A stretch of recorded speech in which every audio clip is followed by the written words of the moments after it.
அனைவருக்கும் வணக்கம். இந்த நாள் இனிய நாளாக அமைய வாழ்த்துக்கள். ஏல்பி ஜோதிட ஆசிரியர் சாந்தி தேவி ராஜேஷ்குமார். சரி, இன்னைக்கு ஷேர் மார்க்கெட்டில் தங்கமும் வெள்ளியும் ஏறிக்கிட்டே தானே இருக்கு. தங்கம் வெள்ளியில் முதலீடு பண்ணால் எனக்கு லாபம் கிடைக்கும் இல்லையா அப்படின்னு கேட்குறவங்க நிறைய பேர் இருக்காங்க. ஒரு விஷயத்த நல்லா புரிஞ்சுக்கோங்க.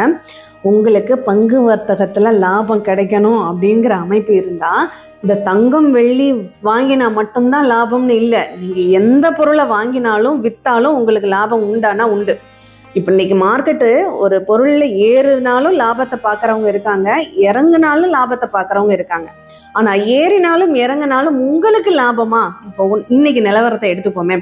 காலையில் தங்கம் ஒரு ரேட்டில் இருந்து மாலையில் தங்கம் ஒரு ரேட்டில் இருக்குது. ரெண்டுமே ஏறிக்கிட்டு தான் இருந்தது. ஆனால் இந்த ஷேர் மார்க்கெட்டில் சில இடங்கள்ல இறங்கி ஏறி இருக்கும்.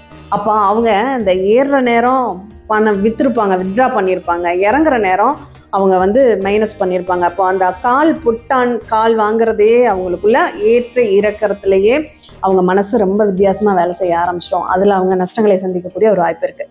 அதனால உங்கள் ஜாதகம் உங்களுக்கு வரும்னு இருந்தால் மட்டும் ஷேர் மார்க்கெட்டில் இன்வெஸ்ட்மெண்ட் பண்ணுங்கள். லாங் டைம் பண்ணிக்கோங்க, அது உங்களுக்கு நல்லா இருக்கும். ஷார்ட் டைம் பண்ணுறதுனா ரொம்ப கவனமாக பண்ணுங்கள். நன்றி.